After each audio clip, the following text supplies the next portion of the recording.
مبروك اخواتي الزملكاويه الفوز على مودرن سبورت بنتيجه 2-1. احرز الاهداف مين بقى؟ برازيلي واسمر ارقصه سامبا. خوان الفينا كان عندي جعان بدلته بواحد شبعان اسمه خوان.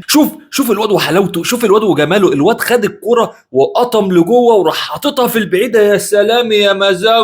بوم بوم بوم بوم بوم بوم. جبته منين يا جون يا ادوارد؟ ده داهيه. ده داهيه. الله اكبر عليك يا ابني، خمسه وخميس عليك. الهدف الثاني بقى جه من شيكو بانزا. خلي في بالك الهدف الثاني ده جه من 17 نقله. وده ان ده اللي يدل عن ايه؟ يدل ان في شغل والله من المدرب. نصبر عليه وواحده واحده الاداء هيبقى 100 100. بصوا 17 نقله وفي الاخر جون. اللي جاب لي جوان مين؟ الاثنين الوينجات والاثنين الاجانب. حاجات كنا احنا بنعاني منها يا رجاله بقالنا سنين. هو ده مودرن بقى للاهلي مش عارف يكسبه؟ ما احنا كسبناه اهو. امال في ايه يا عم؟ جبنا لكم حقكم يا عم واي خدمه. اوعى بقى مكسب النهارده ينسيك اغنيه الوايت نايتس اللي هزت المدرج النهارده. ورساله برضو للجعان، اسمع.